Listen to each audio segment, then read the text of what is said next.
민족이 있었다는 우리 한민족이었거든요. 많은 우리 한인들 운영했던 그리스도나 또는 주유소 또 식당 할 것 없이 엄청난 피해를 입고 그때 평생 씻을 수 없는 그런 상처를 받은 분들이 있었고 그래서 예대를 그때 많이 떠났던 일을 기억하고 있습니다. 이런 일들은 우리 참 당사자 우리들에게도 큰 아픔이지만 다민족 사회인 미국의 여러 뜻있는 자들의 마음을 아프게 하는 그런 일들인데 이런 일들이 두 번 다시 일어나지 않기를 위해서는 기도해야 되겠습니다. 우리 한국도 지금은 여러 민족들이 특히 동남아시아에서 결혼 운동을 통해서 이 반문화 가정을 이루는 일들이 특히 지방에서는 상당한 퍼센테이지로 지금 확장되고 있고 교회들마다 그들을 위한 여러 가지 프로그램들을 개발을 해서 한국 언어 교육이라든가 문화 생활도 가정에 대한 여러 실제적인 그런 교육 훈련들을 시키는 경우들을 지금 많이 보고 있습니다. 아무쪼록 우리 조국이 그들을 잘 받아들이고 또 함께하는 그런 아름다운 사회 되기를 위해서 우리는 기도를 계속해야 되겠습니다. 지난 저번 9일에 이 텍사스 달라스에서 한 사건이 있었습니다.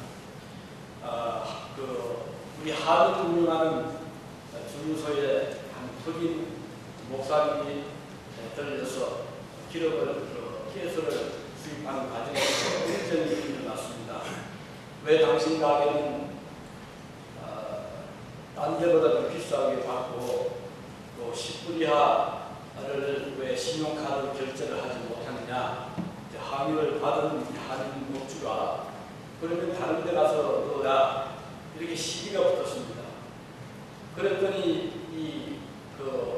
목요관 온 그분이 당신이나 당신 나라로 가서 살아라 이렇게 또 거친 말이 오게 되고 그때 이 한인은 거기 대받아서 당신은 그 아프리카로 가라 이렇게 이제 비하가 됐습니다. 이제 그 일 후에 이 흑인 그리고 한인 사이에 이 갈등이 증폭이 되고 그래서 이제 그 주유소 앞에서 돈샵 하는 그 피켓을 들고 방해까지 하게 되고 그런 아주 긴장이 고조되면서 이 사실이 흑인 인권단체에 알려지게 되고 보고가 되고 그래서 상당한 영향을 미치는 그런 미국 인권단체까지 여기에 가설하게 돼서 우리 다들 들어오신 NAACP라고 하는 전위 유색 인종 발전 협회까지 이것이 보고가 되고 그 다음 이제 네이션 어워 이스라엘에서 이런 그 단체, 이스라엘 단체죠. 여기까지 가설을 해서 이 사건이 점점 확대가 됐습니다. 그리고 동영상에까지 한인업소 주민이 흑인을 차별하고 비하하는 모습을 담은 영상이 올라오게 되고 이런 가운데서 최근에는 탐욕스러운 한국인은 물론이고 모든 아시아 출신 이민자들은 미국을 떠나라 이런 추방 운동까지들이 벌이는 상황까지 전개가 되었습니다. 이렇게 됨으로써 흑인 주민들 사이에 반응 감정이 심화됨에 따라서 이 달라스 경찰 긴장하고 또 가게를 지키는 일까지 일어나게 되는 심각한 이런 사태가 일어나게 된 것이 바로 지난달이었고 그래서 이제 이 일을 속히 진화하자 그래서 이제 교계 지도자들 양쪽에 한국 교계 지도자들과 또 흑인 교계 지도자들이 서로 좋은 쪽으로 화해하자 그런 이제 의논도 되고 있었고 또 2주 전 한인연합 총회 회장까지 나서서 이를 진화시키는 그런 노력을 하고 있긴 한데 이것은 매우 불행스러운 일이 아닐 수가 없습니다. 우리가 어차피 미국 사회에 살고 있고 그래서 함께 살아가는 더불어 살아가는 공동체 이들로서 이런 일에 휩쓸린다는 것은 우리에게도 상당한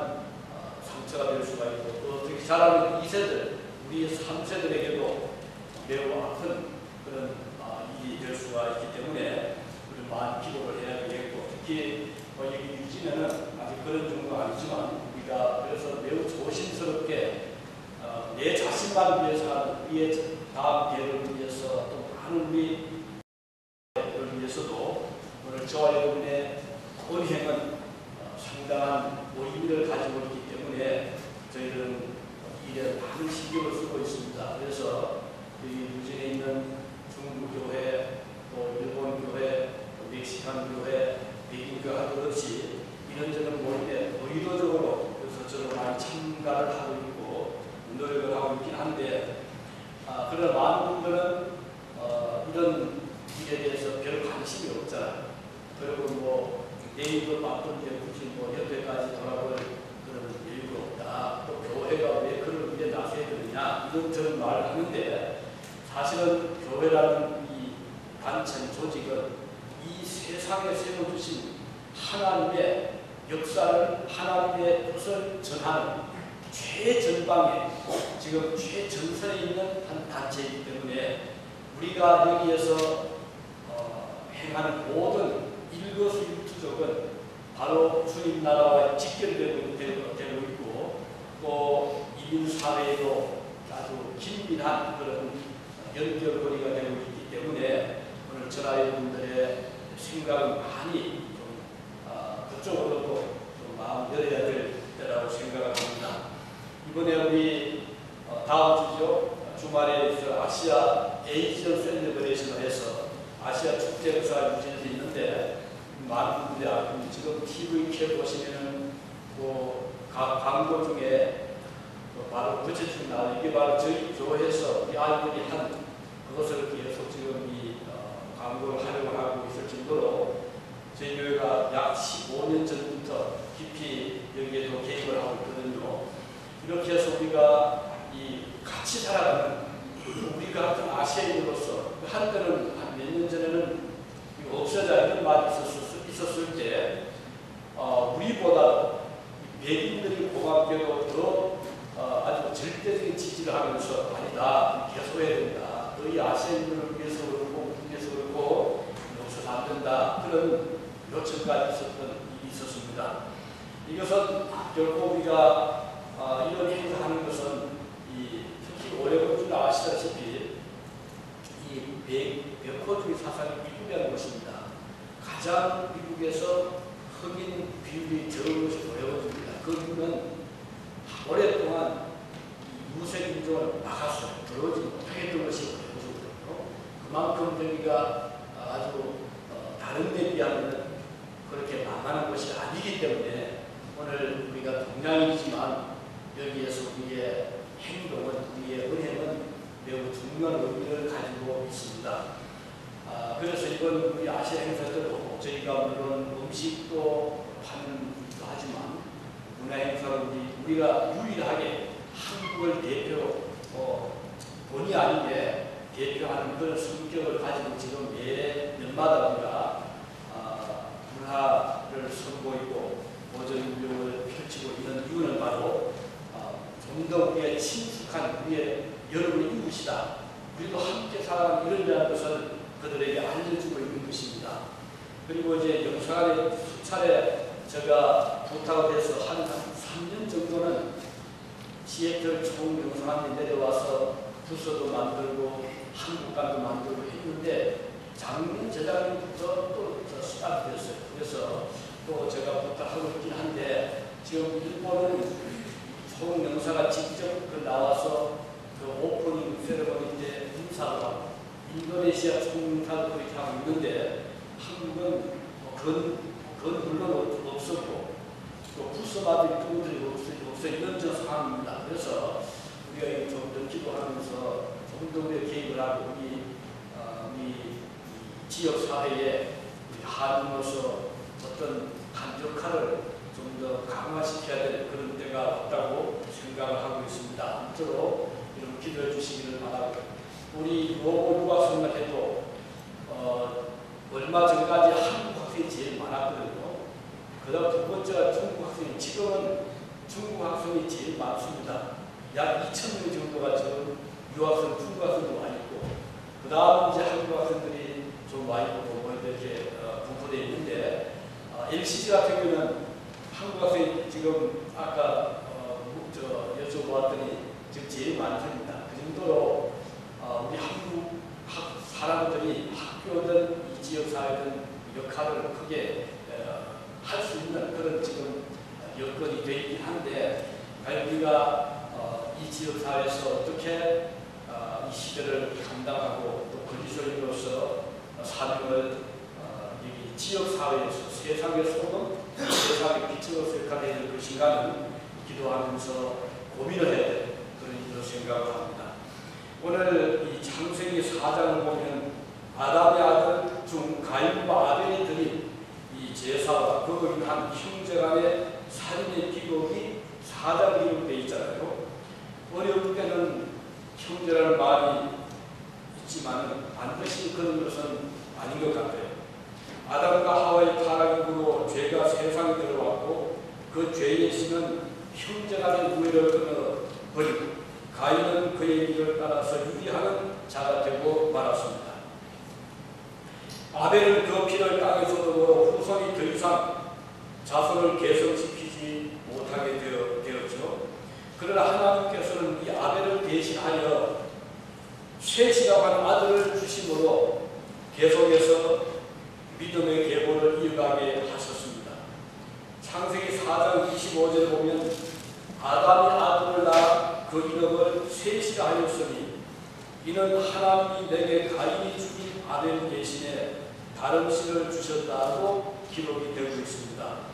비록 아벨은 순교의 피를 쏟고 이 세상에서 삶을 막아냈지만 하나님 그의 뒤를 이어서 믿음의 계보를 이어가게 하신 것을 볼 수가 있습니다.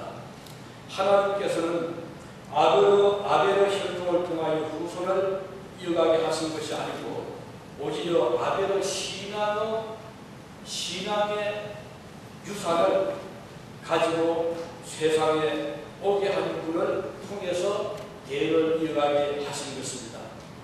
사실 하나님은 하시고자 하면 저 돌을 가지고도 아브라함의 자손을 만들 수 있으신 분이시잖아요. 그러나 하나님의 믿음의 후손을 우리 하나님은 소중해 보시기 때문에 이와 같이 아벨 대신에 셋을 또 세워 주신 것입니다. 어떤 날 예수님께서 병자를 고치시면서 열심히 바쁘게 일하시는데 마리아가 찾아왔습니다. 예수의 어머니잖아요. 그런데 찾아와서 만나자고 했어요. 그때 제자들이 주님께 와서 전가를 했잖아요. 선생님, 어머니 오셨습니다. 그때 예수님께서 벌떡 일어나 나가서 맞이하는 것이 아니고 그 주변의 사람을 둘러보시면서 질문을 하셨습니다. 누가 내 어머니며 내 동생들이냐? 이렇게 물으셨어요.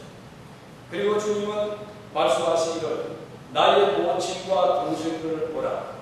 누구든지 하늘에 계신 내 아버지의 뜻대로 하는 자가 내 형제요 자매요 모친이니라. 우리 주님께 이렇게 이제 말씀을 하실 때 그것은 주님에게 있어서 중요한 것은 혈통이 중요한 것이 아니라 아버지의 뜻대로 행하는 믿음의 사람이 바로 내 형제고 자매고 모친이다 하는 것을 강조하신 것입니다.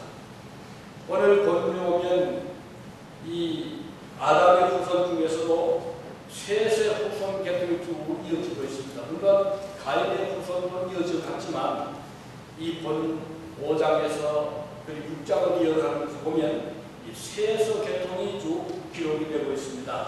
셋은 아벨이 죽임을 당한 후에 태어난 아담의 아들이었습니다. 아담이 셋을 낳을 때 나이는 130세였고 그 후에도 800년을 더 살면서 자녀들을 낳으며 살았다고 했습니다. 다시 말하면 아담은 930세를 향유하고 세상을 떠났습니다. 그러면 이 아담의 후손은 어떤 자들인가? 하나님의 형상을 그대로 이어받은 후손이다. 이렇게 정의를 할 수가 있습니다. 아담은 모든 피조물 중에서 유일하게 하나님의 모양대로 지음을 받은 존재였습니다. 창세기 1장 26절에 보면 하나님이 이르시되 우리의 형상을 따라 우리의 모양대로 우리가 사람을 만들고 그들로 바다의 물고기와 하늘의 새와 가축과 온 땅과 땅에 기는 모든 것을 다스리게 하자. 이런 말씀 기록이 되어 있습니다. 이 세상의 어떤 존재도 하나님의 형상으로 지음받은 존재는 사람 외에는 아무도 없습니다. 인간만이 전무후무하게 하나님의 모양대로 지음을 받았습니다. 성경이 말씀하는 하나님의 형상 또는 모양이라는 단어를 영어 NIV 번역에 보면 이미지가 하나님 형상, 레터는 이마고 데이, 하나님 형상 그 뜻이죠. 또 다른 말로 영어는 라이크니스, 모양. 이미지와 라이크니스 두 가지 단어로 표현을 하고 있습니다. 그러면 이 닮는다는 말, 하나님의 이미지, 하나님의 라이크니스 무엇을 의미하는가? 부모를 닮았다 할 때 어떻게 생각하십니까? 부모를 닮았다 할 때 보통 생각해도 닮았다. 그런 부모처럼 그런 모습. 그것만 말하는 거예요. 물론 몸도 닮을 수 있죠. 그렇지만 마음도 닮을 수 있잖아요. 부모처럼 그 아들은 참 마음이 순하다. 그 닮는 거잖아요. 그 부모처럼 그 아들은 참 아주 스마트하다. 닮는 거잖아요. 그 닮는 말은 육체만 의미하는 게 아니라는 거죠. 보이지 않지만 성격, 캐릭터 또는 그 속에 있는 속사람 이것도 거의 포함되잖아요. 마찬가지입니다. 우리가 하나님을 닮는다 할 때 그 말은 하나님처럼 얼굴이 생기고 하나님처럼 구팔이 있다 그런 뜻은 아니에요. 왜냐하면 하나님은 몸이 없잖아요. 그렇다면 성경이 말하는 하나님을 닮았다 그 말은 100% 내적입니다. 캐릭터입니다. 성격입니다. 영적입니다. 다시 말하면 하나님의 거룩을 닮는 것을 의미하고 하나님의 의를 닮는 것을 의미하고 하나님의 진리를 닮는 것을 의미하는 것입니다. 그래서 아담 후손을 하면 적어도 이런 존귀한 하나님의 성품을 소유하고 있는 존재다. 이렇게 볼 수가 있습니다. 사도 바울은 에베소서 4장 24절에서 말씀하기를 하나님을 따라 의와 진리와 거룩함으로 지으심을 받은 새 사람을 입어라. 그렇게 말씀했습니다. 또 어떤 주석가는 이 말씀을 주석하면서 하나님께서 자기 형상을 따라 사람을 지으셨다는 것은 사람으로 하여금 하나님을 알 수 있도록 지으심 받은 것을 말한다. 이렇게 사람이 하나님 관련된 것은 동물과 다르다. 하나님의 형상이라는 것은 의와 진리의 거룩함으로 지으심을 받은 것을 가리킨다. 이렇게 주석하는 분이 있습니다. 창세기 6장에서는 노아 시대의 홍수와 구원의 역사가 기록이 되고 있습니다.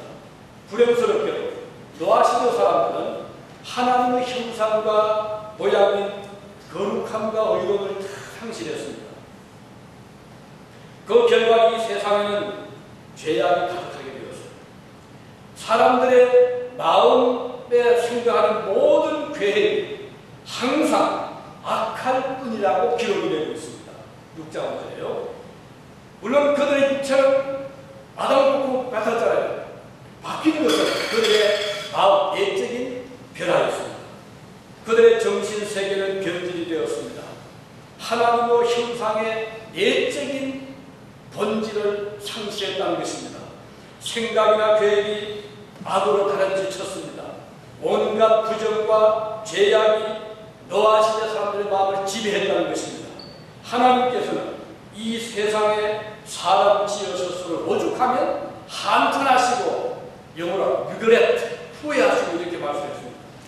근심하시다고 했습니다. 왜 내가 왜 사람을 지었지? 얼마나 주님이 답답하셨으면 하나님께 지으신 사람을 보시고 한탄하시고 후회하셨다고 기록되어 있거든요. 원래 사람들을 창조하신 목적에서 너무나 많이 떠났기 때문입니다.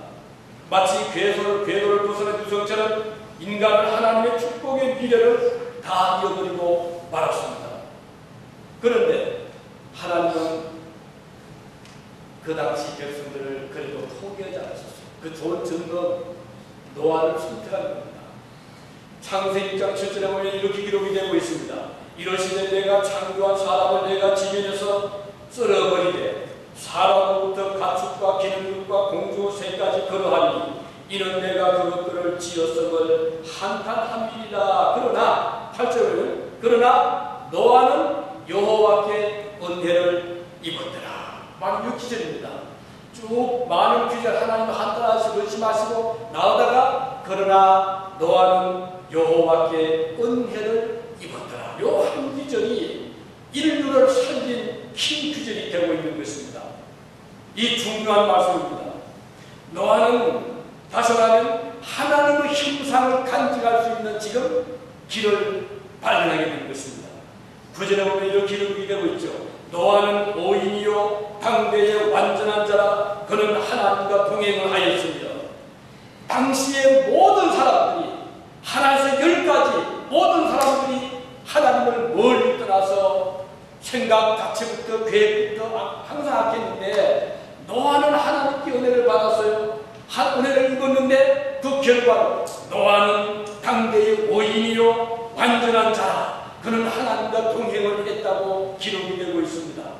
수많은 당신의 무수한 사람들 중에서 하나님은 노아라는 사람을 선택하시고 은혜를 베풀어서 의인으로 완전한 사람으로 하나님과 머그리드가 동행하게 하셨다고 했습니다. 그는 하나님의 형상으로 지음받은 모습을 지니고 살 수가 있었던 것입니다. 우리는 이 노아의 삶을 통해서 장차 이 세상에 오실 한 분을 보게 되는 것입니다. 그분은 하나님의 형상을 그대로 지니고 오신 분입니다. 그리고 그분만은 형상을 계속 간직하고 이 세상을 사셨습니다. 사도 바울은 로마서 5장 4절에서 말씀하기를 아담은 오실 자의 표상이라. 무슨 뜻입니까? 아담은 장차 오신 메시아를 보여준다고 이렇게 말하는 거예요. 모든 사람들이 노아 시대 때 득교하고 부정에 빠지고 항상 계획이 악했지만 의인 노아는 은혜를 받았고 그 노아는 장차 오실 메시아를 보여준다는 의미인 것입니다. 오늘날 그리스도인들은 바로 하나님의 형상을 이 노아처럼 두 번째 오실 메시아처럼 간직할 자들입니다. 그래서 이 아담 후손은 중요한 것입니다. 우리는 아담 후손들입니다. 하나님 형상을 갖는 자들입니다. 그리고 또 본문에서 볼 수 있는 것은 아담의 후손은 어떤 자들인가? 하나님의 축복을 받은 후손들이라는 것입니다. 5장 2절에 보면 남자와 여자를 창조하셨고 그들이 창조되는 날에 하나님이 그들에게 복을 주시고 그들의 이름을 사람이라 일컬으셨더라고 기록이 되어 있습니다. 모든 피조물 중에 전무후무한 하나님의 모양으로 지어받은 존재가 바로 아담과 그 후손들이었습니다. 그리고 창조하신 날에 하나님은 아담을 축복하시다고 그랬어요. 인간이 받은 축복을 우리가 어떻게 다 해야 됩니까? 왜 하나님 우리를 축복하셨습니까? 그걸 믿습니까? 우리는 너무나 많은 증거가 가지고 있잖아요. 우선 모든 피조물 중에 오직 아담과 그 후손만이 받은 특별한 기프트가 있는 게 뭔가 하니 하나님의 생명을 받은 것입니다. 리빙 스피릿. 하나님의 살아계시는 영을 우리는 받고 이 세상에 지역을 받은 존재들입니다. 하나님의 영이 함께하는 존재하는 유일한 존재가 인간들입니다. 아담의 후손만이 하나님의 영을 소유한, 즉 영혼을 소유한 존재라는 것입니다. 어떤 이 지상의 동식물도 하나님의 영을 부여하는 존재는 아무도 없습니다. 헬라의 철인 아리스토텔레스는 자기가 사람으로 태어난 것을 감사하고 그랬는데 그 감사는 차원이 달라요. 그는 그냥 뭐 자기 비교하는 게 좀 나은 것 같다. 그 정도지 속에 영혼이 있다는 것, 하나님 모습을 닮았다는 그런 뜻이 아니거든요. 여러분, 우리가 몸담고 있는 이 세상 우주 만물이 얼마나 광대하고 그 자원이 무궁무진하지 않습니까? 만일 이것을 돈으로 계산한다면 얼마를 저 우주를 사겠습니까? 지구를 가치로 평가하는데 얼마쯤 될까요? 좀 흔히 회사 평가 자산 얼마 나오잖아요. 그렇다면 하나님 우리에게 주신 우주를 한번 자산 평가를 한다고 생각해 보십시오. 인간이 누리고 있는 태양의 가치, 수많은 별들의 가치는 얼마나 얼마를 매겨야 되겠습니까? 우리가 발을 딛고 있는 이 땅덩어리 같이 바다, 산, 그리고 공기, 태양빛, 에너지 이걸 다 재화로 환원한다면 어느 재벌이 그 정도의 재벌이 있겠습니까? 바다도 팔고 삽니까? 그렇죠? 팔고 사죠? 제 친구 하나가 저 남의 지역에 있었던 분이 있는데 그분이 한 분은 저분에다 바다를 샀다는 거예요. 이해를 못했잖아요. 바다를 어떻게 사느냐. 알아보았더니 그 남의 어떤 곳은 그 양식장이 됩니다. 김도 양식하고 조개도 양식하고 미역도. 그래서 그걸 육지를 사고 팔듯이 등기가 돼 있다네요. 그래서 어디까지는 여기 어느 정도 넓은데 얼마나 여기 사고 판대요. 산 사람들이 이제 권리가 있는 거예요. 그 주인은 누구셔요? 하나님이잖아요. 하나님이 주인인데 인간들이 그것을 이제 사고 팔고 그렇게 한다는 거예요. 그러나 원 주인은 그것을 창조 바다를 지으신 하나님. 하늘의 주인은 누구세요? 하나님이잖아요. 그런데 하나님께서 이 세상을 지으시면서 인간에게 만물을 다스리다, 지배하는 그 도미니타라고 하는 권리를 우리에게 주신 거예요. 이 권리입니다. 그럼 인간은 그것을 받고 권한에서 하잖아요. 그래서 달나라도 갑니다. 화성을 인공이 쏘기도 하고 우주를 이렇게 걷기도 하고 하나님께서 주신 이 우주를 인간이 누리는 주인은 우리가 아닌 것입니다. 이 모든 자연과 우주의 가치는 청구할 수 없잖아요. 그런데 예수님께서는 이 모든 우주 만물보다 천하보다 더 귀한 것이 있는데 그것은 인간의 한 영혼이라고 했어요. 여러분의 영혼의 가치는 우주 만물보다 더 가치가 있다는 것을 주님 말씀하셨어요. 누가 온 천하를 얻기 위해서 목숨을 버릴 자가 있습니까? 제정신에 사는 사람이 아무도 없을 것입니다. 천하를 다 소유한다고 해도 내가 죽거나 무슨 소용이 있습니까? 하나님께서는 아담의 후손 우리들에게 이렇게도 가치 있는 영혼을 주신 것입니다. 생명을 부여해 주셨습니다. 그러므로 우리가 인간으로 이 세상에 태어나게 하신 일에 대해서 우리는 큰 감사를 드려야 될 것입니다. 생명을 부여해 주신 하나님께 은혜를 마음속 깊이 감사하시는 여러분 되시길 바라는 것입니다. 어떤 이들은 하나님께 원망하잖아요. 큰 건 다 잊어버리고 왜 우리에게 필요한 것을 주시지 않습니까? 평소에는요, 잘 될 때는 말이 없어요. 농사가 잘 될 때, 예상을 잘 돌아갈 때, 건강할 때, 아이들이 잘 자랄 때는 아무 말 감사가 없어요. 그런데 갑자기 홍수가 졌다, 태풍이 왔다, 그러면 하는 말이 아이고 하늘도 무심하시지. 하나님 계시는 왜 이런 일이 일어납니까? 그것도 하고 원망하거든. 하나님 기뻐하지 않는 거예요. 우리가 평소에 하나님 앞에 감사하고 하나님을 우리가 찬양한다면 그러다가 어떻게 잘못될 때 하나님 앞에 기도할 수 있지만 많은 사람들은 그렇지 못해요. 잘 될 때 좋을 때는 아무런 감사도 없고 뭐 자연이다 저절로 된 거다 이러다가 어떤 일이 일어나면 하나님을 원망하거든요. 이건 아니거든요. 우리 그리스도인들도 그렇게 된다. 이건 잘못된 거예요. 우리가 평소에 범사에 감사했죠. 시편 130편을 보면 몇 절을 읽어 내려가도 우리는 수없이 많은 감사를 보잖아요. 1절에 여호와께 감사하라. 그는 선하시며 그 인자하심이 영원하리로다. 2절에 모든 시에 뛰어나신 하나님께 감사하라. 그 인자하심이 영원하리로다. 3절에 모든 주에 뛰어나신 주께 감사하라. 그 인자하심이 영원하리로다. 4절에 홀로 큰 기사를 행하시니 감사하라. 그 인자하심이 영원하리로다. 5절에 지혜로 하늘을 지으신 이에게 감사하라. 그 인자하심이 영원하리로다. 땅을 무리에 펴신 이에게 감사하라. 큰 빛들을 지으신 이에게 감사하라. 해로나를 주관하게 하신 이에게 감사하라. 달과 별들로 밤을 주관케 하신 이에게 감사하라. 규절마다 하나님께 감사라고 노래하고 있지 않습니까? 그는 시편 116편 12절에 보면 여호와께서 내게 주신 모든 은혜를 무엇으로 감사할까? 이런 반문을 하고 있습니다. 오늘 아담 후손 우리는 하나님께 복받은 자들입니다. 정말 감사한 것입니다. 이제 마지막으로 더 말씀드리고 싶은 것은 아담의 후손. 오늘 본문에 보면요, 저 이제 5장 1절 내려가다가 5절에 보면 그는 930세를 살고 죽었더라. He died. 이렇게 끝을 맺고 있습니다. 그래서 오늘 이 말씀에서 아담의 후손은 죽음으로 끝을 맺고 있음을 보게 됩니다. 이건 모든 면인데요. 이렇게 우리가 축복을 받았고 밝은 면이 있는데 다른 한쪽은 죽음이 있다. 이거 우리가 생각할 필요가 있습니다. 이 죽음은 아담만 죽은 게 아니에요. 또 누가 죽었어요? 5장 1절부터 쭉 보면요. 수없이 많은 사람 적고 나오는데 전부 다 하나같이 뒤에 보면 몇 세에 죽었더라, 죽었더라, 죽었더라 계속 나오는 거예요. 이 죽음이 떠날 것을 보여주고 있는 거예요. 아담은 셋을 낳은 후 800년을 지르면서 자녀를 낳았으며 그가 930세를 살고 죽었더라. 그렇게 말씀하고 있습니다. 아담뿐만 아니죠. 계속해서 이어지는 그 후손들의 계보를 보면 한결같이 그 마지막은 죽음으로 반복이 되고 있습니다.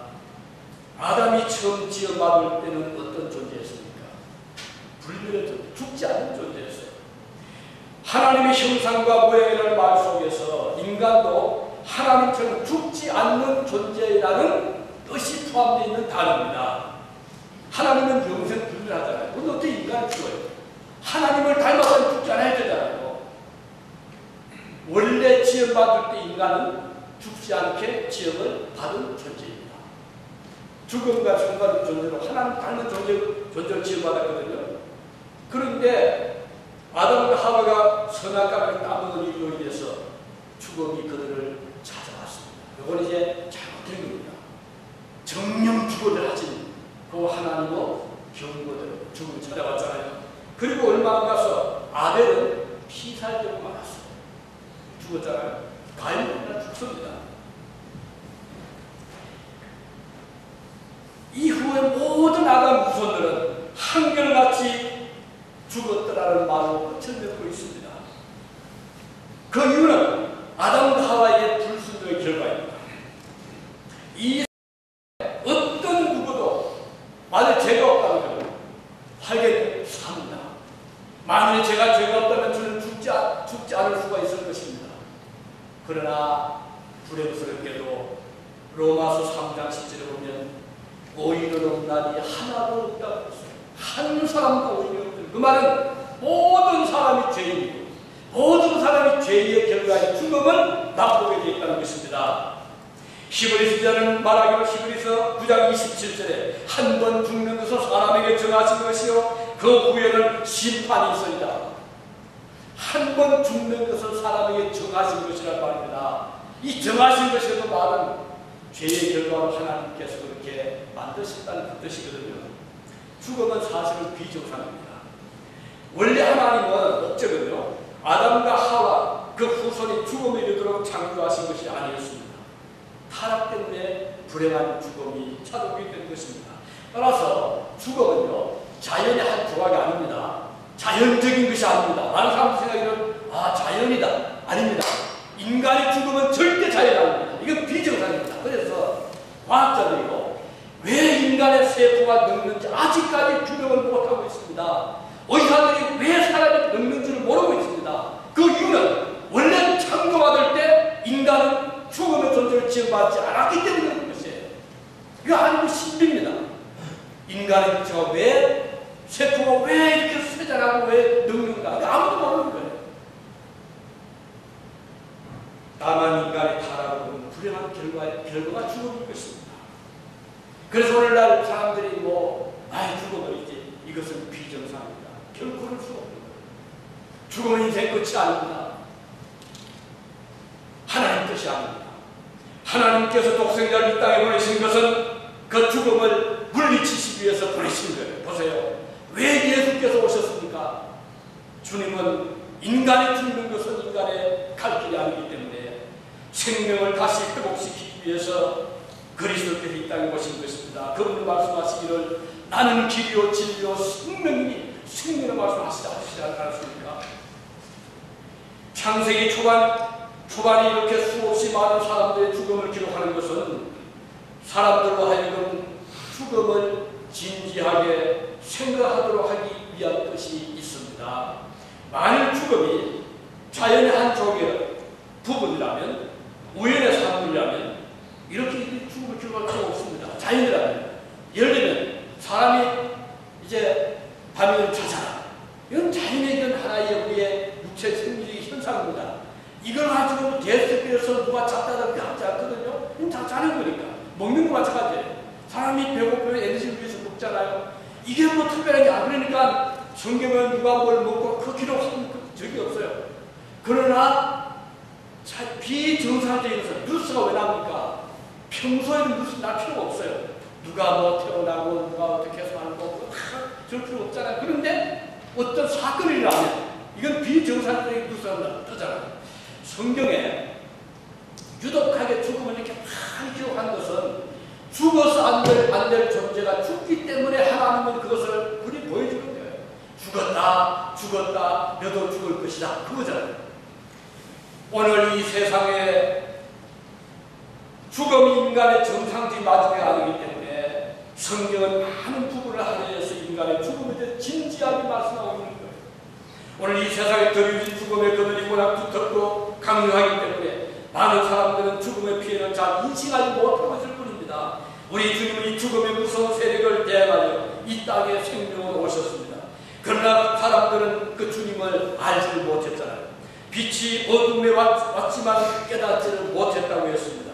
오히려 배척하고 거부했습니다. 그러나 주님은 자신의 생명을 비치심으로 우리의 죽음을 대신해 주신 분이십니다. 십자가 하신 말씀, 내가 다 이루었다라고 하신 이 말씀은 아이도 fulfilled 하는 그 말씀은 이 사명을 다 이루셨다는 것입니다. 아담의 후손들이 예외 없이 죽었다라는 말로 마지막을 장세히 오던 인류 역사를 주님께서는 부활하셨다는 말로 예치하고 있는 것입니다. 주님께서 죽으시던 날 보세요. 예수님께서 십자가에서 마지막 운명하실 때 하늘의 빛이 잃고 빛을 잃고 지진이 나고 천둥이 치는데 주님의 생명이 마지막 떠나가시는데 예루살렘의 그 공동묘지에 옛날 무덤은 그 무덤 앞에 돌을 막았거든요.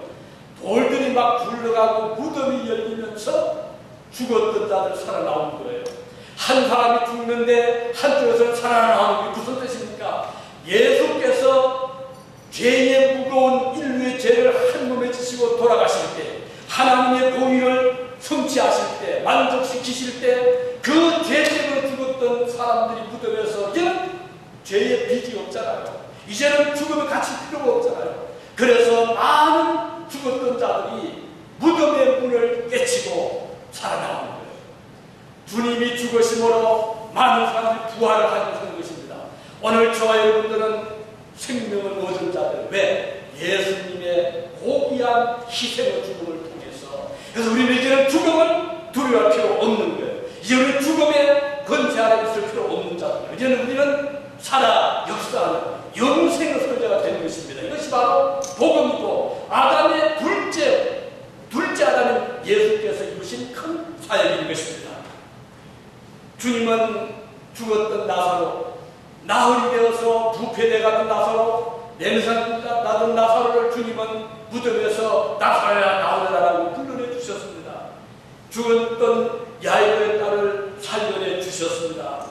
그리고 사도 바울은 유두그라는 청년이 창에서 떨어져 저 삼체에 떨어져 죽었는데 사도 바울이 그를 위해 기도할 때 다시 돌아왔잖아요. 이건 뭘 보여준 것입니까? 우리 주님은 생명의 주가 된다는 것입니다.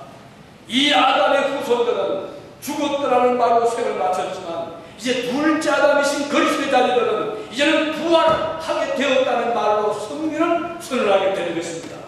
사도 바울은 말씀했습니다. 로마서 8장 2절에 이는 그리스도 예수 안에 있는 생명의 성령의 법이 죄와 사망의 법에서 너를 해방하였습니다. 맞습니다. 이제 우리는 죄와 사망의 법이었던 불순종의 아담의 그 사슬에서 이제는 벗어나서 생명과 성령의 법인 우리 주님의 법으로 말미암아 영생을 얻게 된 자들이 바로 그리스도인들이 되었다는 것입니다.